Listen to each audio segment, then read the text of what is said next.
Sorry friends, थोड़ा power cut हो रखा था and that was the exact reason कि कुछ चीजें रह गई। तो अभी हम लोग क्या बात कर रहे थे कि भाई 2300 साल पहले कोई अलेक्जेंडर इंडिया आया और उसने एक युद्ध लड़ा हुआ है झेलम नदी के किनारे, ठीक है। और कब? तो 326 बीसी इत्यादि में। और एग्जाम में पूछते हैं कि भाई कौन नदी पार करने से उसके सिपाहियों ने मना कर दिया, तो दैट पर्टिकुलर रीजन वाज व्यास। और क्यों मना कर दिया गया? क्योंकि उसके सिपाहियों को पता चला कि भाई 20 हाथियों वाले पोरस ने अगर हमारा ये हाल कर रखा है तो आगे अगर हम जा रहे होंगे वहां पर धनानंद बैठा हुआ है जिसके पास लगभग 6000 आपको हाथी है, ठीक है।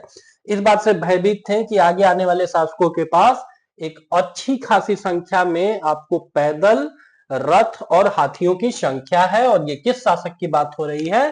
तो ये धनानंद की हो रही है। वही धनानंद जिनको हरा करके चाणक्य की मदद से अगले राजा बनते हैं चंद्रगुप्त मौर्य।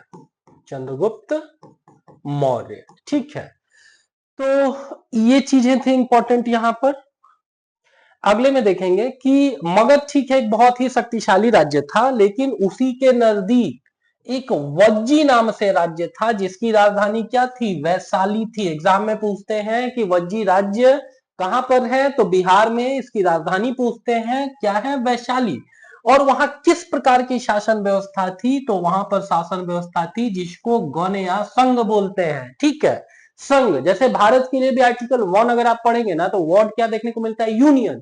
यूनियन शब्द का सीधा सा मतलब ये हुआ कि छोटे छोटे राज्यों ने मिलकर के एक बृहत्तर राजनीतिक व्यवस्था के अंतर्गत रहना स्वीकार किया हुआ है, विच इज संघ।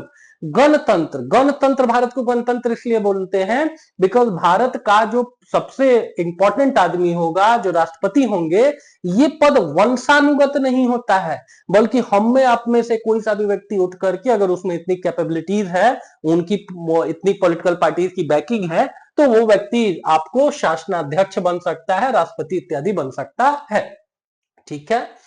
गण या संघ में कई शासक होते थे। अब क्या, जैसे अभी का पॉलिटिकल सिनेरियो देखिए, ठीक है कि भारत को ओवरऑल तरीके से अगर सेंट्रल लेवल पर देखिए तो राष्ट्रपति और प्रधानमंत्री नरेंद्र भाई मोदी चलाते हैं, but that really doesn't mean कि राज्यों में मुख्यमंत्रियों का कम इंफ्लुएंस होता है। ममता दीदी को देखिए या तमाम मुख्यमंत्रियों को देखिए, they are also very important. गण या संघ में कई तरीके के शासक होते थे, उसको जानेंगे। और गण शब्द का प्रयोग होता है कई सदस्यों वाले समूह के लिए, ठीक है, जिसमें कोई एक इंडिविजुअल, कोई एक सदस्य इंपॉर्टेंट नहीं है, बल्कि समूह कई सदस्यों से मिलकर के बना हुआ है और सारे के सारे सदस्यों की बात सुनी जाती है। जैसे जो वंशानुगत शासन व्यवस्था होगी उसमें क्या होगा? राजा सर्वे सर्वा होगा, उसको जो इच्छा करेगी, जिस पर आक्रमण करना होगा वो करेगा। लेकिन गणतंत्र में सारे लोगों की बात, बहुत सारे लोगों की बात इत्यादि सुनी जाती है। अगला इंपॉर्टेंट पॉइंट देखेंगे, क्या लिख रखा है?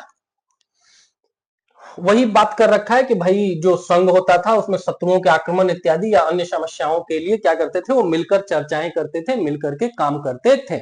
हाउएवर, स्त्रियां हो गई, दास या शूद्र हो गए, और कम्मकार। कम्मकार मतलब समझना है कि जो सामान्य कर्मचारी थे वो लोग इन हिस्साओं, सभाओं में हिस्सा इत्यादि नहीं लेते थे।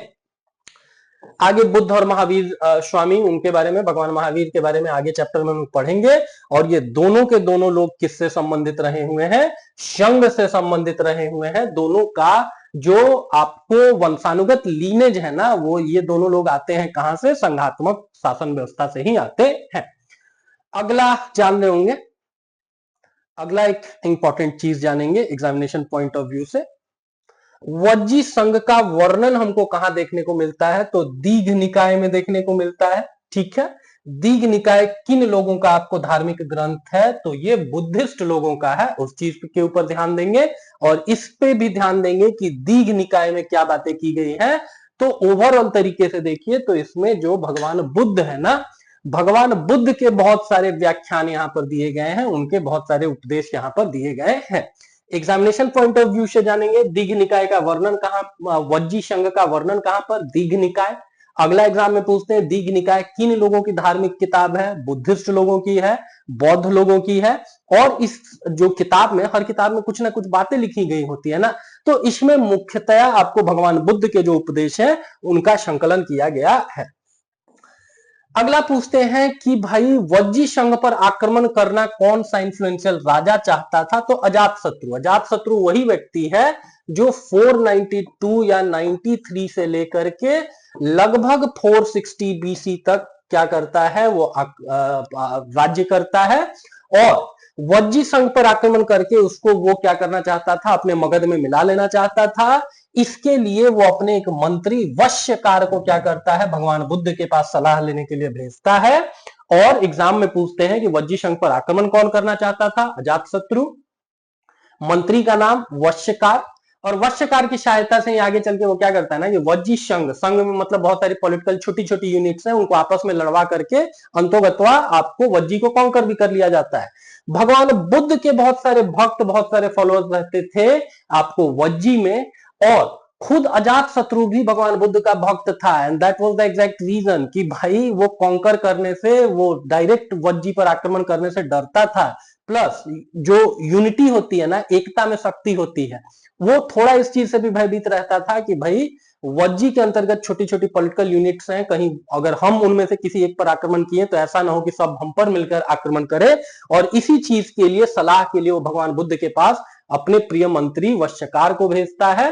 और वहां पर भगवान बुद्ध बताते हैं कि अगर वज्जी में नियमित रूप से सभाएं हो रही होंगी, सब लोग मिलजुल करके काम करेंगे, बड़ों का सम्मान होगा, उनकी बातों पर ध्यान देते रहेंगे, क्योंकि बड़े लोगों के पास एक्सपीरियंस होता है ना।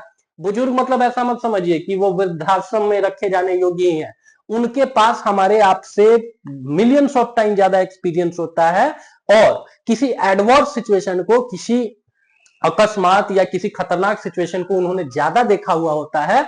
और भगवान बुद्ध बोलते हैं कि भाई अगर उनकी बात सुनी जा रही होगी, आपस में लोग मिलजुल करके रह रहे होंगे, तो तब तक वज्जीवासी उन्नति करते रहेंगे, उनको हराना इतना आसान नहीं होगा।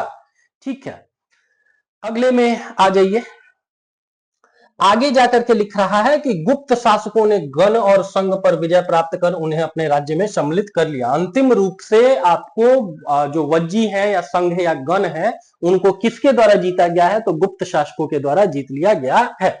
लास्ट इस चैप्टर से रिलेटेड इंपॉर्टेंट फैक्ट देखिए क्या लिख रखा है कि 2500 साल पहले एथेंस के लोगों ने एक शासन व्यवस्था की स्थापना की थी, जिसको प्रजातंत्र या गणतंत्र कहते हैं। ठीक है, और हाउएवर ये प्रजातंत्र या गणतंत्र होने के बावजूद औरतों को नागरिकों का दर्जा नहीं दिया जाता था। आप सोच करके देखिए कि हम लोगों ने बात किया कि जो ऋग्वेदिक कालखंड में महिलाएं थी, उनका इतना यथेष्ट सम्मान था कि उनको भी वैदिक ग्रंथों में अपनी बातों को इंक्लूड करने का मौका दिया गया है।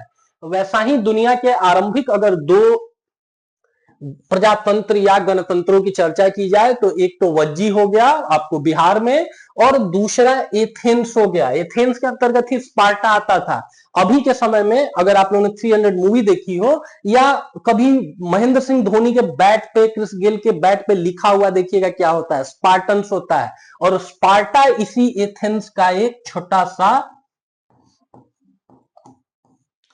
आपको छोटी राजनीतिक इकाई थी। And this is the exact reason कि दुनिया के आरंभिक दो गणतंत्रों के तौर पर अगर वज्जी का नाम नहीं दिया हुआ हो, एथेंस का दिया हुआ हो, तो that is also equally true. ठीक है, तो इतनी ही चीजें इस चैप्टर में दी गई हैं, और फिर मिलते हैं ऐसे ही किसी और हम लोग इंटरेस्टिंग चैप्टर को लेकर के। तब तक अगर हमारा ये प्रयास आपको अच्छा लगा, आपको लगा कि भाई एनसीईआरटी को शब्द बाय शब्द जो भी इंपॉर्टेंट चीजें हम लोगों ने न सिर्फ आपको बताई, बल्कि उसके इर्द गिर्द के भी एग्जामिनेशन पॉइंट ऑफ व्यू से जो भी इंपॉर्टेंट चीजें हैं उनको भी हम लोगों ने देखा हुआ है, तो इट्स अ हम्बल रिक्वेस्ट कि आप एक बार हमारे चैनल को सब्सक्राइब कर लेंगे। Thank you.